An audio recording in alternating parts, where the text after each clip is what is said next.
anything could happen. Sudbury News Talk on the morning shift.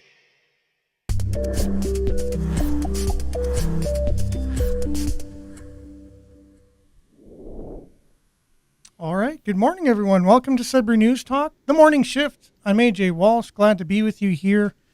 I'm here in my office, on location, I guess you can say, and I'm joined by Billy, who's at the studio this morning. Good morning, Billy. How you doing, my friend? I'm doing good, thanks. It's a little rainy over here. It is rainy, and we're going to talk a little bit more about that and the weather, right? But I just wanted to say publicly and thank you for being on the show this morning. I know that you've been very busy lately, and I put a text out to you late last night, and I was like, you know what, you don't have to do this. I could probably do it solo, but you know what? Just for everybody watching today, I'm sure they appreciate the fact that you're on, not only for your point of view, but the conversation that it opens up as well. Not just, just somebody talking to a camera, right? Oh, that's so nice. I'm always happy to do it. Yeah.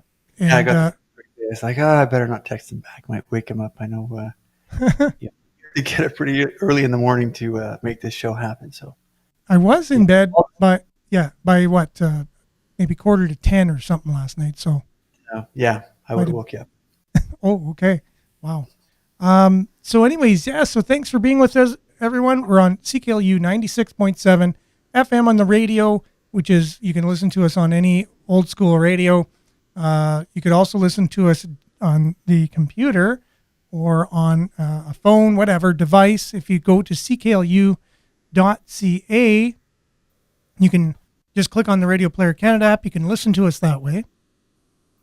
Or if you want to actually download the Radio Player Canada app, you can take us with you anytime and listen to us anytime, anywhere on your favorite device. And so you also can watch us on Facebook, facebook.com/Sudbury News. I think that's what the majority of people are doing. You can also watch us on YouTube, YouTube Live, youtube.com/Sudbury News.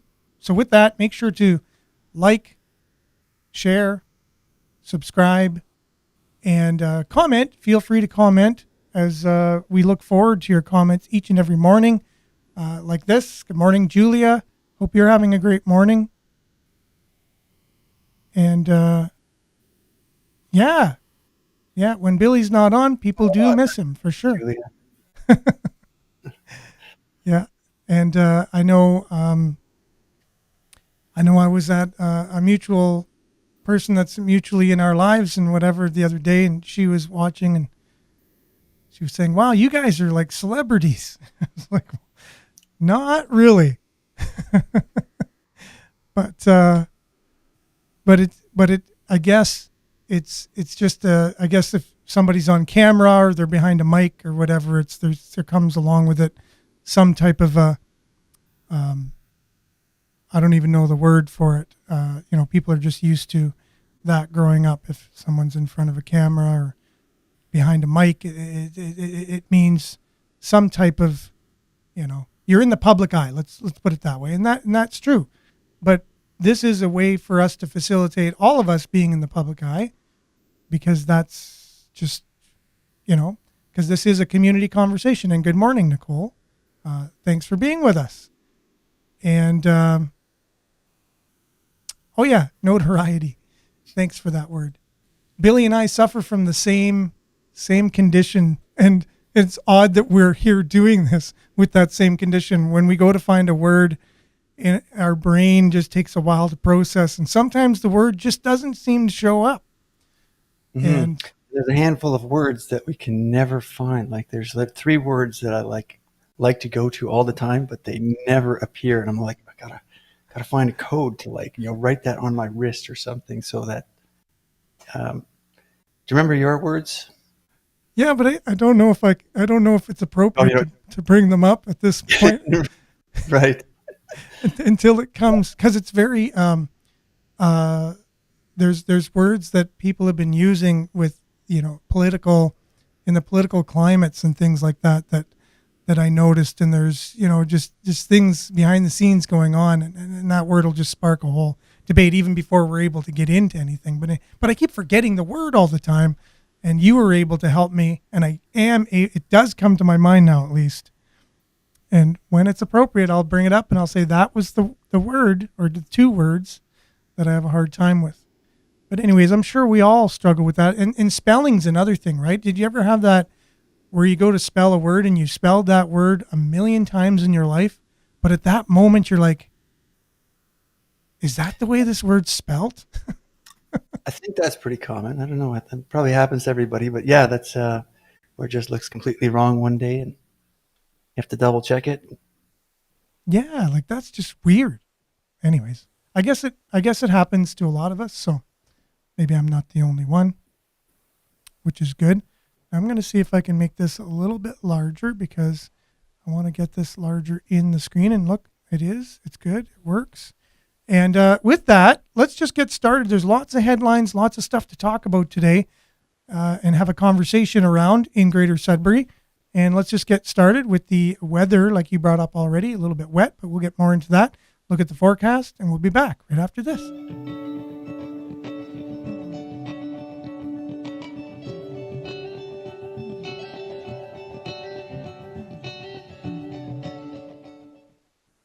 Or so I thought we'd be back, because I thought my computer was going to be all ready to go, but for some reason it was struggling to come on board. But let's see if I can get it up now. And if not, we'll just have to see what we can do. All right. So, again, if you're on the show yesterday, or if you're with us yesterday, you would have noticed that we had a bit of technical difficulties when it came to the radio, but we were on. We had no problem. Oh yeah, I have to accept now. There's that whole other element that I forgot about. These apps, making other steps. So they don't just work anymore. You have to actually tell the app, yes, no, actually I did want you to work. Are you sure you want to use this app right now? Yeah, I'm sure. And then they're going to come out with another button later on. Are you for certain, for sure? I know you said for sure, but are you really sure you want to use this app? That's what eventually they're going to get to. But anyways, that's just a little bit. Do you want to buy a couple of these in the meantime? Yeah, exactly. A little bit of advertising, So I got to get the screen back here. We're ready to go. And all this to just give the weather. Okay, so there's the second screen. And then here you have it. There you go. All right, so a little bit of weather. 9 degrees currently. Light rain, as Billy was saying. 99% humidity. Today, chance of showers. High of 12. Chance of precipitation is 40%. A few showers ending late this morning. Then cloudy. 40% chance of showers continuing throughout the day. Then a risk of thunderstorm. A high of 12. UV index 2 or low. Tonight, 40% chance of showers continues. Temperature steady near 12 now. So that's a bit cool, but it will warm up in the future. And that's what we're going to be talking about. Saturday, cloudy, 60% chance of showers. Wind 20 kilometers near noon. High of 21. So it's going to warm up on the weekend. However, 60% chance of showers. That just keeps the UV index kind of low. That's 4 or moderate. So Saturday, there you got it. 21, 6% chance of showers. Sunday, showers, 18 degrees. Monday, 70% chance of showers. So it looks like it's kind of a wet looking weekend, according to the forecast anyways. 70% chance of showers on Monday. 19 is the high. And then pretty much cloudy, chance of showers moving forward. So hopefully if you get affected by the weather, you're able to keep positive regardless of what the weather is like. And looking forward to when the sun is going to come back. It's supposed to be a warm fall. We'll be back with headlines and your comments on the issues that are important to you as soon as we come back right after this.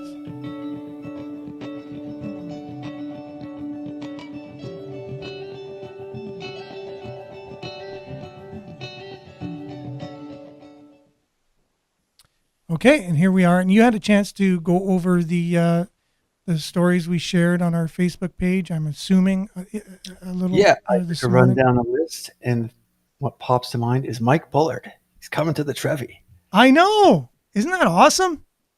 Remember that show? I do. I remember the Mike Bullard show. It was our version of, Late Night with David Letterman or The Tonight Show or whatever in Canada. I really Yeah. enjoyed it. I thought it was great. Yeah, I really did. So when is that again? Is that Wednesday? Well, I didn't quite get that far. Okay, I think it is. We'll come back to that.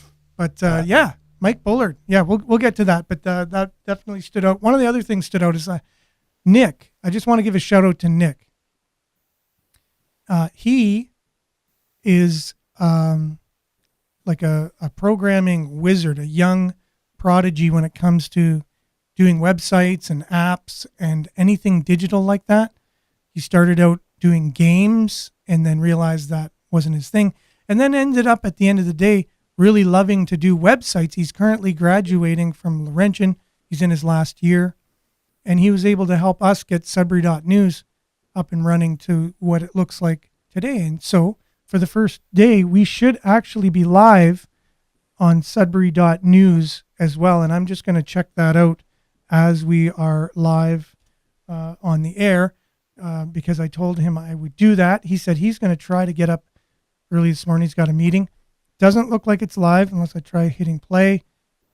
No, it's not live in the browser, but he said he will work on that now. And everything other than that, though, is up and running. And there was some kind of question mark as to whether that would work.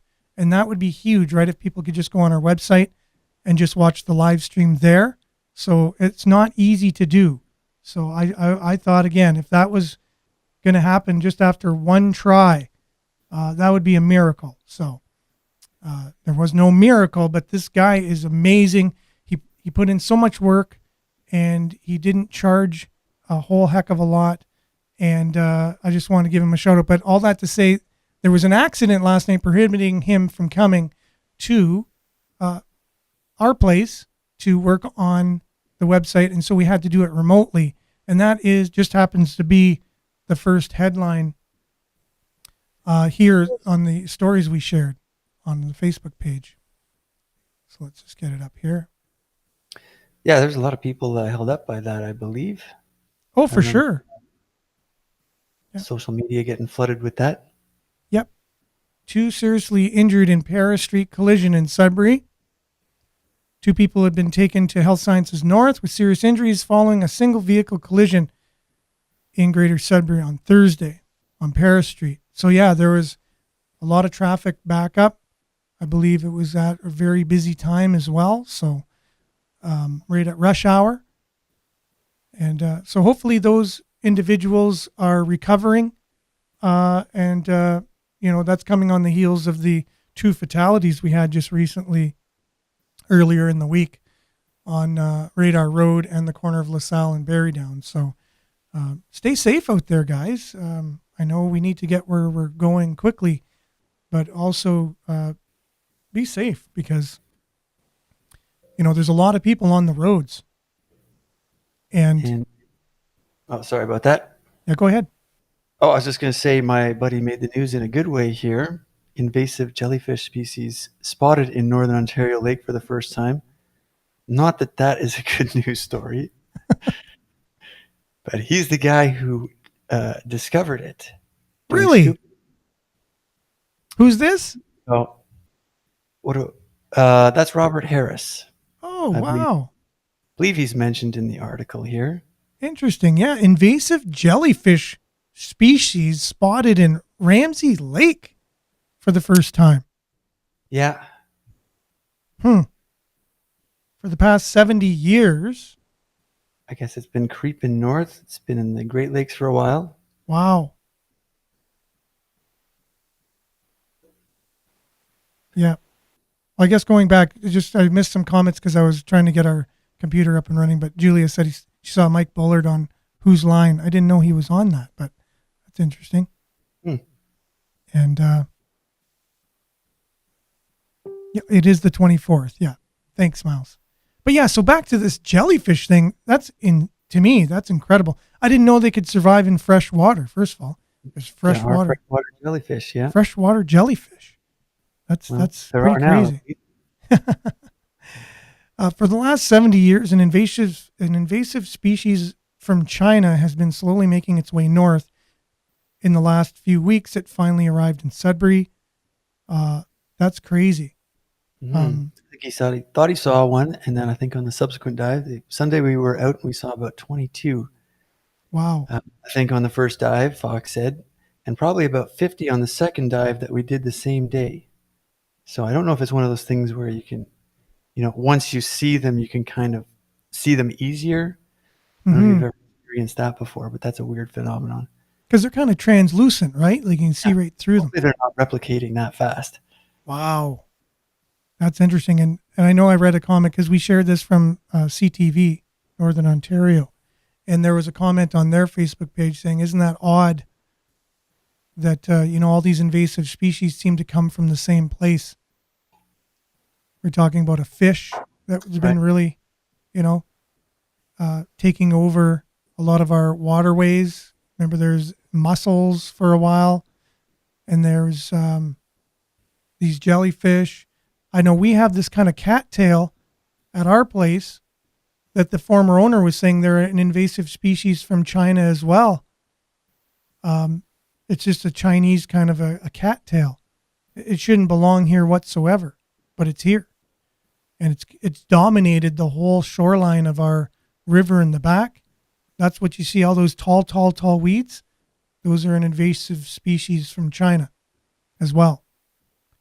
So odd that, and they even made the comment that, the lab in Wuhan or whatever, there's, the virus even was an invasive kind of virus that went worldwide, seems to all be coming from the same place.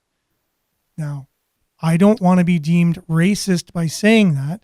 I'm just saying that's what a comment was from one of the people on the CTV Facebook page had said. You can go there and read it yourself. But I also, after reading that, then said to myself, oh, that's true. They all seem to be coming from the same place, all these invasive species. I wonder if in China they have, a beaver infestation or something, and they're saying the same thing on their news, like all these invasive beavers from Canada coming here, Canadian invasive species. I bet you could find some examples of something like that. There's got to be a little cross-pollination going on around the world right now. You never know. So I'm open to that, right? So last 500 years anyway. Yep. But anyways, that's weird. So your buddy was the one who's able to kind of break that story by finding it, by diving? Yeah, I think he brought some to the MNR and they had it checked out and kind of went official from there. Wow. Anyways, do they sting? Do you know? Does it say anything about that? Didn't say anything about that. That would put this on a whole new level. Poisonous. Deathly poisonous. That would definitely not be a good thing for Ramsey Lake. Oh, it says they can sting. Oh. But Brinsmead said that they're so small, a bite would feel like a small scratch if noticed at all. Unless you're allergic. Unless you jump into a swarm of them. He did say he saw quite a few of them in there. Wow. So, yeah. So if next time you're at Ramsey Lake, have a second look. If you think you see something, it could be a jellyfish. Wow. Who would have thought? Next, what are we going to see? Sharks? CBC sharing a story here about do you remember back the CRA had a payment service called Phoenix? Do you remember that being in the news at all, Billy? I do. That's been in the news for a long time. Anyone who was waiting on money from them was talking about it quite a bit. Exactly. It was a real debacle. Here's the CRA, the Canada Revenue Agency. The people in charge of collecting taxes and giving refunds, and the money flows through the CRA, Canadian Revenue Agency, right? Similar to the IRS in the United States. And they come out with this payment system for their in-house payment system for public service employees. and it doesn't work. It doesn't pay employees, and then it actually overpays other employees for quite some time. So there's been some workers who have not been paid for months and months and months and months, no pay. But they still have to work. So they have to keep going to work where they process people's taxes and money coming in, where they themselves are not being paid for doing that because their payment system doesn't work. So anyways, that's been going on for some time. And then the people that were overpaid are expected to pay that money back as well, right? So what happens is, sometimes, well, you're like, I got all this money, I can pay off some debts and whatever. And now they're expected to pay the money back. And it's a real crapshoot. So Phoenix pay problems linger long after compensation plan lapsed.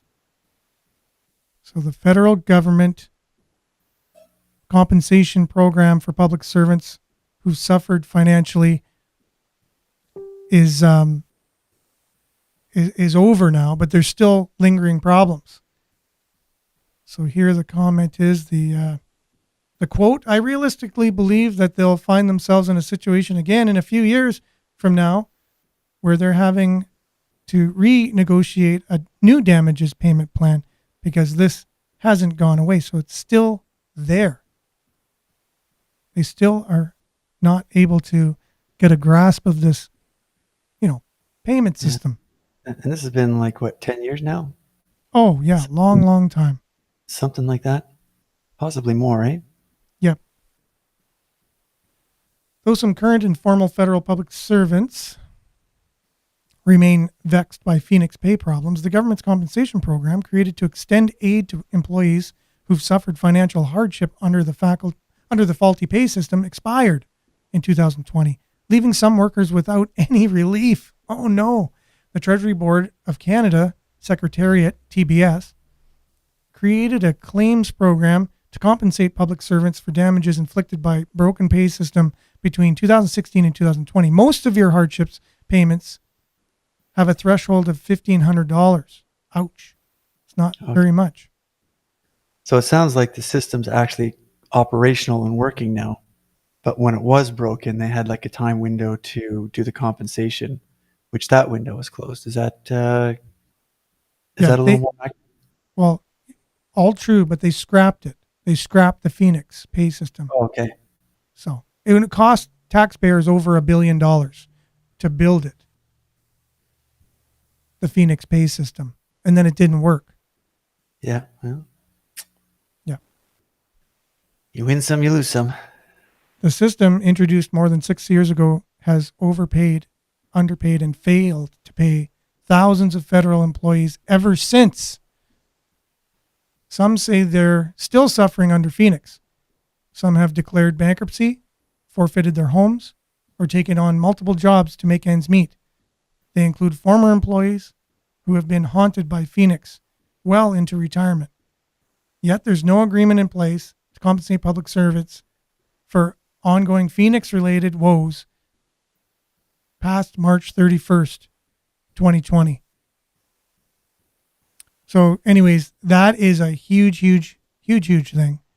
And again, I scratch my head that these are the people that are in charge of the money of Canada, and they're not able to just make their own payment system for their in-house accounting and payroll.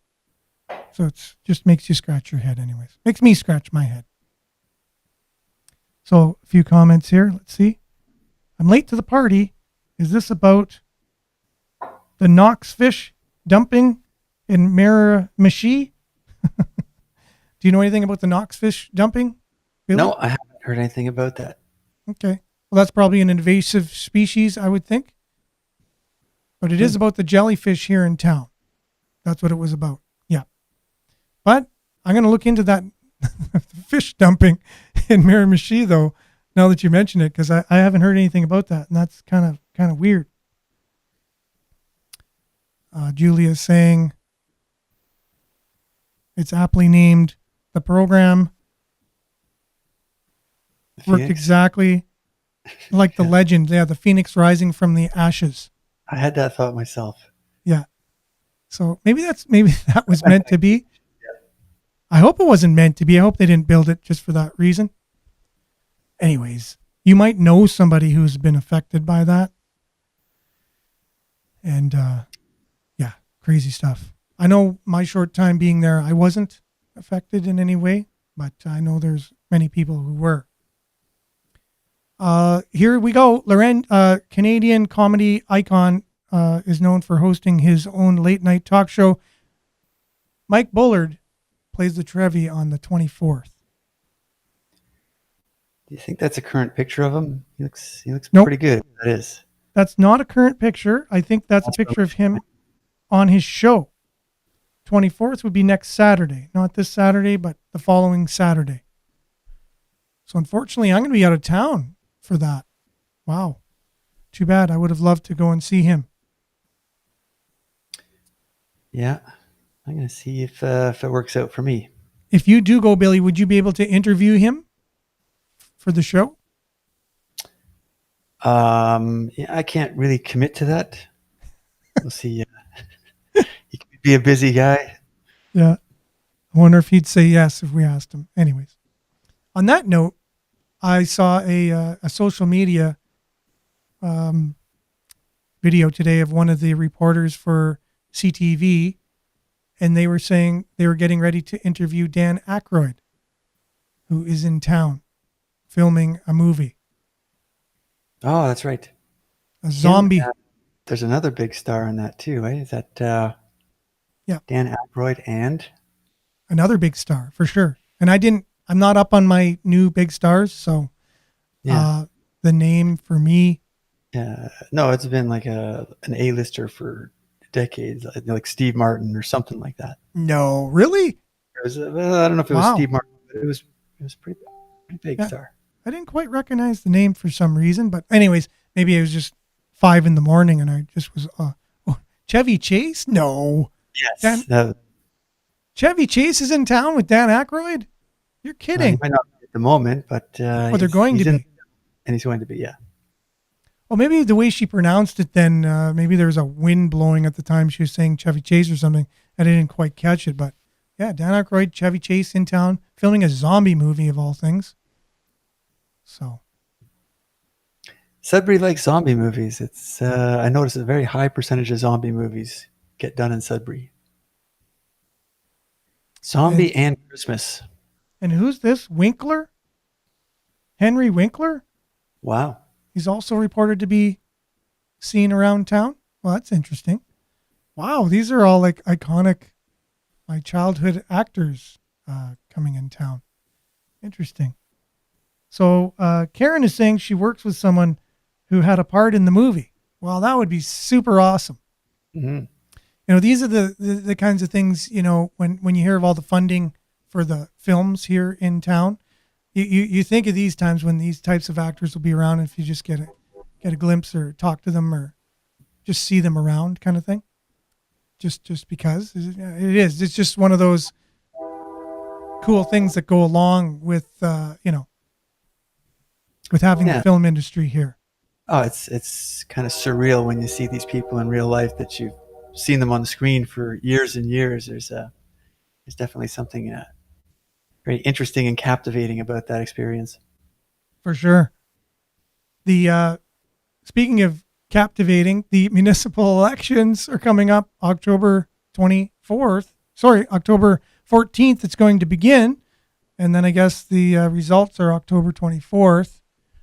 So on that note, been reaching out to candidates to come on the show. It looks like next week we'll have quite a few on. This week was a bit of a write-off just for various reasons due to work and technical issues. But on October 14th, online voting begins in Greater Sudbury's municipal and school board elections. Over the past few months, the City of Greater Sudbury has been reminding voters to use Municipal Property Assessment Corporation's voter lookup tool. I'm going to say that again. Over the past few months, Greater City of Sudbury has been reminding voters to use the Municipal Property Assessment Corporation's voter lookup tool. Have you heard of that before, Billy? No, I think that's the first time. I guess you look up to make sure that you're on it. Is that there's a lot of big words there. I have to kind of keep processing in sequence. Make sure, are they talking about me? No, the Municipal Property Assessment Corporation's voter lookup tool to ensure they are on the voters list and to make any updates to their information. And the municipality said in a release, we are now in the official revisions period, which means the MPAC has handed their voters list over to the city. From now till October 24th, voters can visit the city's website. And if you click on the link on our Facebook page, which is just shared from the Sudbury Stars Facebook page, they have a link there. Make sure to click on that if you want to make sure that you're on that list and all the information is current. If you want to vote, which is your right and possibly duty, to ensure that you get your candidate in, the one that you feel is the most qualified, to make sure that you're on the voters list and that your information is correct. Any changes will need to be made in person at a voter registration center. Did you know that? So if you have any changes, you can't just do it online. You have to go in person to a voter registration center. Citizen services centers and libraries are designated as voter registration centers during their regular operating hours until October 24th. So yeah, you can just go to a public library and in person and say you need to make changes to your address or whatever information that's not current or up to date if you want to vote. Not that I want to encourage this kind of behavior, but do they have a contingency that if you just show up with your ID and if I go there and I say I'm supposed to vote here, am I SOL, or do they kind of have a plan to, okay, well, we can do it on the fly, double check? Mm-hmm. Well, yeah, I don't know the answer to that. I think they might say, well, weren't we telling you to go and update your information? Didn't we put that on our website? I just play dumb. Like, what? I don't know. I didn't go there. I don't own a website. I don't know. The internet? What's the what? Okay. So goes along with that. City finalizes its list of voting stations. The City of Greater Sudbury has finalized a list of voting stations with 27 vote anywhere locations selected for regular paper ballot voting on October 24th from 10 a.m. to 8 p.m. So those will be the voting hours, 10 a.m. to 8 p.m. if you want to vote in person. If you want to vote online, that opens up October 14th. And I think you can vote at 3 a.m. if you want online, starting October 14th. So if you're interested in that, you just click on that. We've shared that from Sudbury.com. And they list? People can plug their information in online by clicking here, where voters can confirm whether the city has the correct information or not. So you can also get there through the Sudbury.com's article if you want to see if your information is correct. And advanced paper ballot voting will take place October 15th and October 22nd from 10 a.m. to 4 p.m. at the following locations. So you can do advanced voting in person starting the day after the online opens up. And that's the Centennial Arena in Hanmer, Chelmsford Community Arena in Chelmsford, Tom Davies Square Foyer downtown. And then regular paper ballot voting will take place on October 24th. Oh, so those are the only 3 places you can do advanced polling? That's interesting. Oh, maybe. Hanmer, Chelmsford, and Tom Davies Square. And that's from the 15th to the 22nd. But then There's 27 locations that you can go to between 10 a.m. and 8 p.m.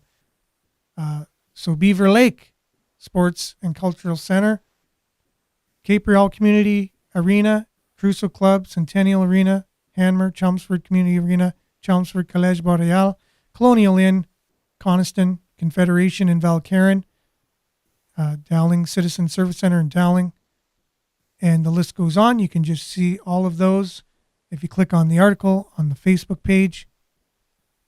Either way, they're making it easy for you to go and vote. There's many, many, many places. You can do it online, you can do it advanced polling, or you can wait till the 24th to do it then as well.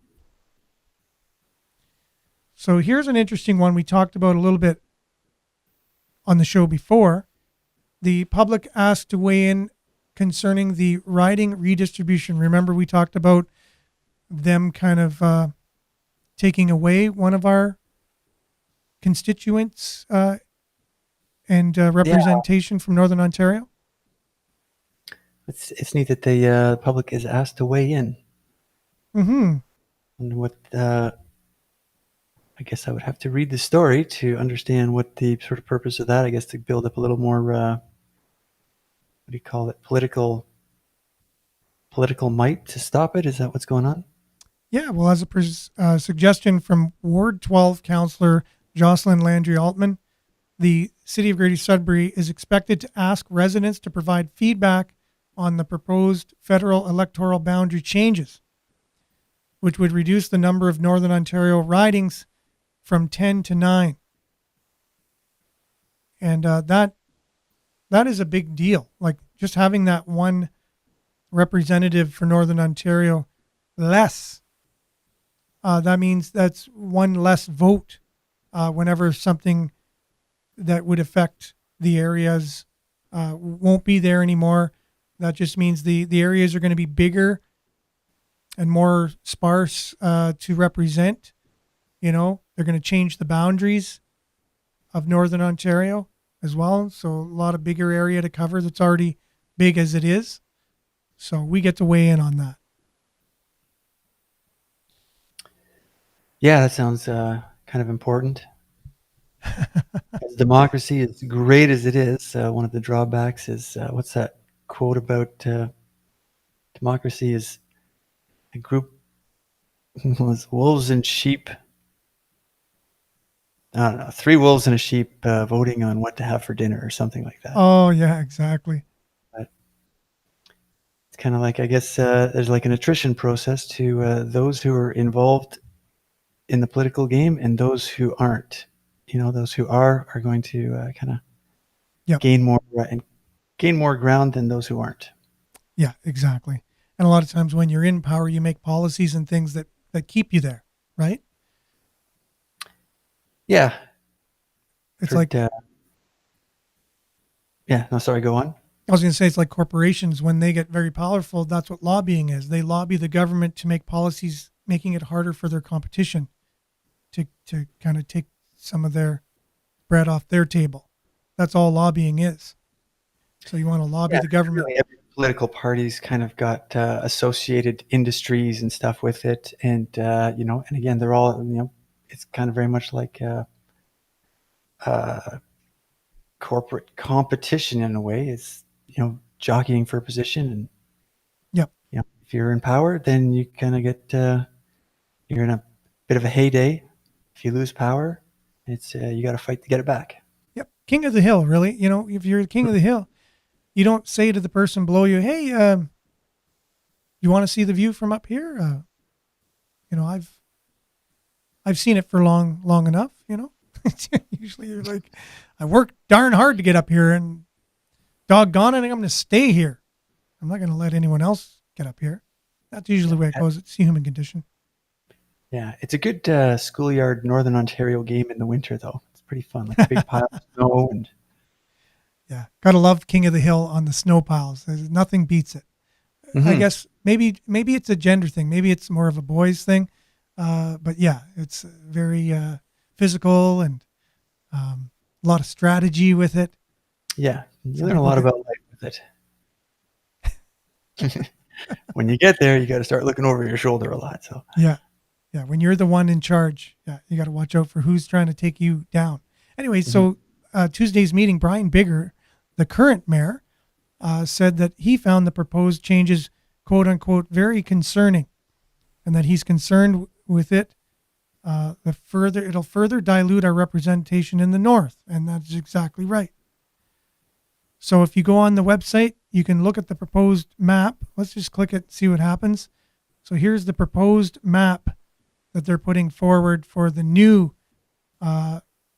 areas in Northern Ontario, how they'll be split up. And it looks like it's kind of hard to see. And it looks like if I can navigate this, which is probably not going to be very easy with. So there it is. Look how big some of those ridings are. wow. It just covers up areas that are bigger than some of the states in the United States, and maybe even some of our own provinces. One area of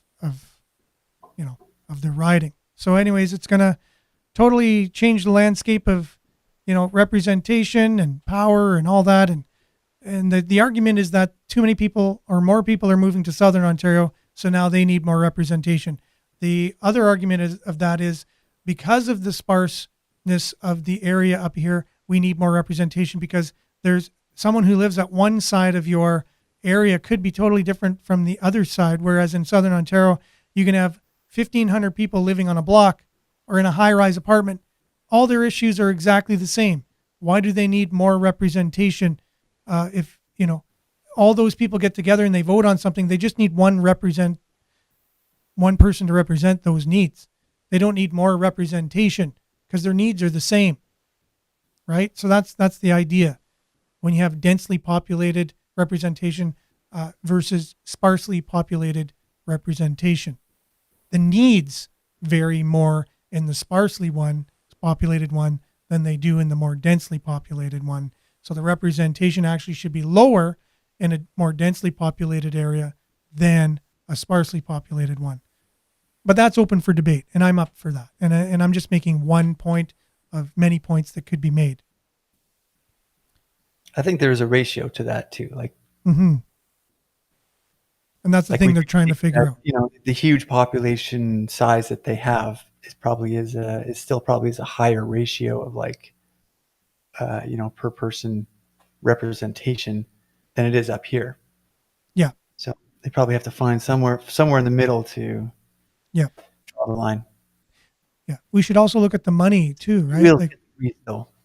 Yeah, we should also look at the money and resources and things that certain areas have, and they could keep those to themselves and don't have to give them to a centralized place. And that's factored. Yeah, we should look at that as well. That'd be a really great conversation. Yeah.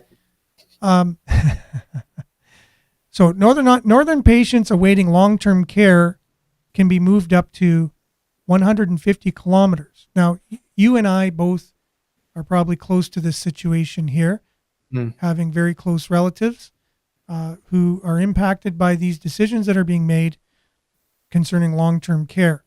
So this is huge, what's happening, and I wanted to cover it today because it does impact Sudbury as well.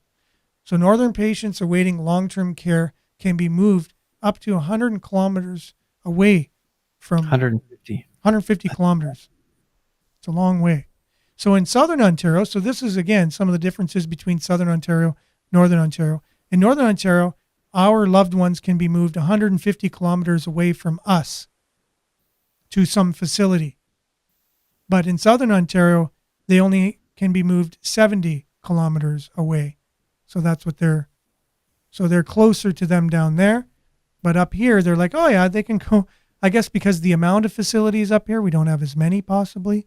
And that's the reason for the area. But again, you see how there's the difference in the way things are managed. That's why you need representation here. So starting next, it was a long way away for, especially in the situation that the facilities are in, where they're struggling to get staffed, and you really want to be there to kind of assist and advocate, because it's again, they're not in the best situation right now at the facilities where things are totally smooth all the time. But Yeah. So they do an starting, awesome job with what they have. yeah, exactly. Well, this says starting next Wednesday, patients in Southern Ontario can be moved up to 70 kilometers away, while those in Northern Ontario may be moved up to 150 kilometers away. Health Minister Sylvia Jones, a long-term care minister, Paul Calandra, said. And this is all, and then Rita says, basically it's very sad news, which I agree with.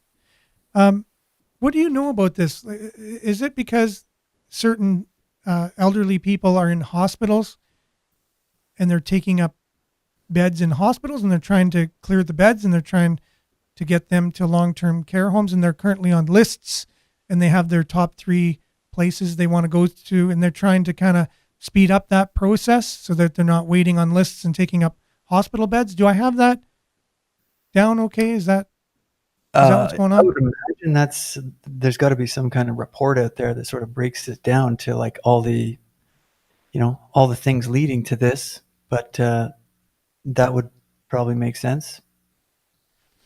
So here, I think we just have like a real demograph thing, and I really don't know. So here you have an example of, more local representation, and it's in Franz Jelena, who happens to be, I think, the health critic for the NDP party. And so she's taking an aversion to this, saying basically Ontario's long-term care scheme is quote unquote a cruel game. So rather than forcing frail elderly people out of hospital into long-term care facilities more than 100 kilometers from their homes, Nickel Belt MPP says the best course of action is to fix the staffing crisis at the healthcare. Fix the staffing crisis at the healthcare crisis. I don't know if that makes sense 100%, but I kind of know what you're saying. Yeah.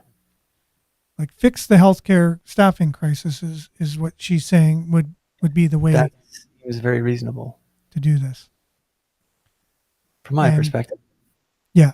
But again, it's something that affects us all. And it seems like I'm hearing a lot of stories with seniors and their treatment and the staffing shortages. And here's people, their whole lives have worked and whatever. And now they're paying most of their pensions, if not all their pensions, to be in these facilities. And they're not getting the care, not only that they deserve as our elders in our society, but just as paying customers, if you will. Like it's their money, right? And when you pay for something, you hope to get something in return for that. And that's hugely unfortunate and sad. So hopefully we can get this problem solved sooner than later. So Dee says Memorial Hospital would have been a great place for a long-term care facility until the government, until a permanent place could be found. For sure, yeah. That would have been, if that would have been, a little bit of foresight in the past. But doesn't it look good as just like a decrepit building with a bunch of colorful paint on it? Like an attempt was made. Yeah. Like it could either be used for that, which I know is really important to some people, or it could have been used for something worthwhile, like this, like almost a transitional place, if you will. They used to be the only hospital in Sudbury, for crying out loud. It's had a lot of rooms in it, and could have been used. Yeah, that's a great suggestion, Dee, for sure. With you on that one. Monique says her comment is, why don't you just rehire your staff? Which also would help with the staffing shortage.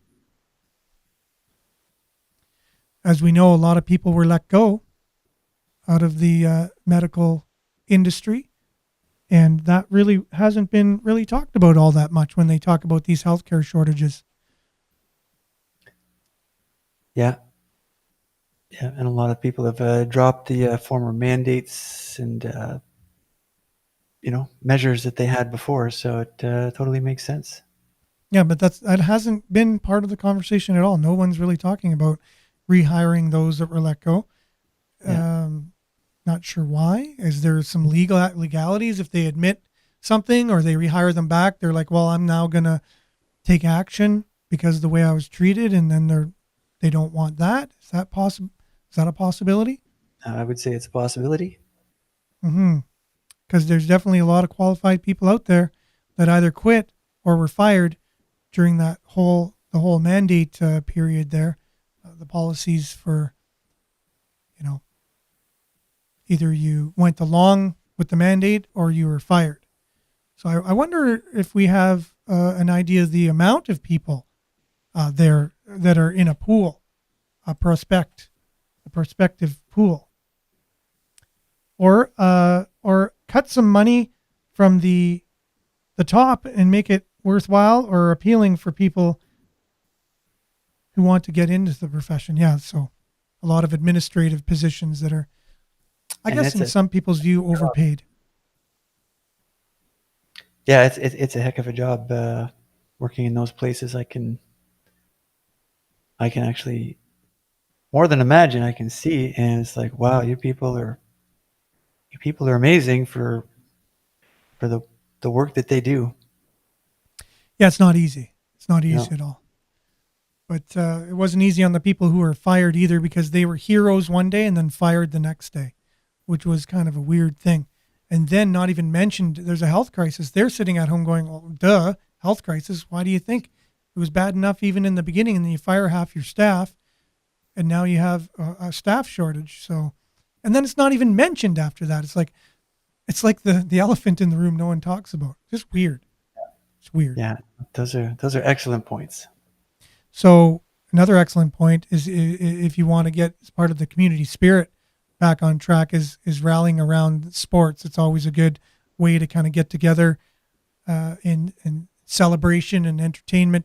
The Sudbury Wolves are back on the ice, and they're going to be unveiling a new Jumbotron tonight. They've invited the media and members to come out and see the new Jumbotron in all of its glory, with a great kind of, with great fanfare. It's probably going to be a great sound system there, a new sound system, as you said, they were going to be installing. Do you know if the sound system is there yet, or is it coming later? There's work being done today, so fingers crossed. Are they trying to get it done by tonight to actually kind of show it off a bit? I would imagine. Cool. Right on. Well, hopefully, we'll be able to have a look at that. But there's also a new book that celebrates 50 years of the Sudbury Wolves. Sudbury publisher Latitude 46 unveils the team history of the past 5 decades. So that's going to be pretty cool. You can get this 50-year anniversary celebratory book of the Sudbury Wolves. Was that guy on the show a few months back that you Nope. interviewed? I don't think that was him. So we're going to get rid of some advertising here. If you're a fan of the Sudbury Wolves, you may want to pick up a copy of Latitude 46's latest release. The local publisher is coming out with a new book by local author Scott Miller called Leading the Pack, 50 Years of Sudbury Wolves History. The book incorporates both historical documents and interviews with players, staff, and others closely involved with the franchise over the years. Miller completed a BA and MA in history at Laurentian University and has published articles on the history of Sudbury in the Canadian Historical Review, Ontario History, and the Canadian Military Journal. In 2019, Miller, along with co-author Mark Kullberg, received the Riddle Award from the Ontario Historical Society for Best Article Published on the subject of Ontario history in 2018. Right on. It's a cool timing for a cool book. 50th anniversary of the Sudbury Wolves. 1971-72 was a huge year. for the OHL in Northern Ontario. I know the Sioux Greyhounds celebrated their 50th last year, and now this year it's the Sudbury Wolves. Okay, so here's also, we already talked about this, so we'll just kind of, we talked about city councillors basically saying, leave Northern Ontario ridings as they are. We just had 2 articles on that. So one of the comments here still from Erica, the reason why, I guess going back to the nursing shortage or the healthcare shortage of workers, you can't talk about it. It triggers the pro-mandate people, though. All they regurgitate is they made a choice. They have to deal with the consequences of their choice. Interesting, yeah. I guess that's on both sides too, right? The people who made the mandate made a choice. Now they're going to have. Now they're living with all the repercussions of that choice. And then the people who chose not to get it, or who were fired, had to live by their choice as well. So I guess it's both sides have that statement is exactly true on both sides of the of the argument. I guess history ultimately decides what was a better choice. Yeah, exactly. We'll know in the future, like how things play out. We'll be able to look back and I was just watching something on Germany in the 30s and 40s yesterday. It was a documentary, and it's easy how we talk about it now. It's just so blatantly obvious, that these people were this way and that way, and everything is so, in steel, in stone. Whereas back in the day, it wasn't that clear, cut and dry, and many people were on both sides of the fence back then. But history will look back at this in the same way, with something being in cement and something being concrete. But for now, we look at all the sides and we talk it over, and everyone is entitled to their opinion. And so with that, thanks for commenting, everyone. It means so much to be part of this conversation, and Billy as well, like being part of this. We basically talked about the vision of this whole thing being a community conversation, and it's turning out to be that very thing. And Billy, heartfelt thank you to you as well for coming on, even though you're so busy lately, and you've done so much for this show, helping it actually get on the air through the technical aspect, but also through being on the show and being a really great co-host. So thank you very much. Oh, thanks. Which is a minute amount compared to what you've done to put this show together and keep it going. And again, it's kind of inspiring as a just a human being with a vision to see it through despite seemingly insurmountable odds. So it's my big tip of the hat to you.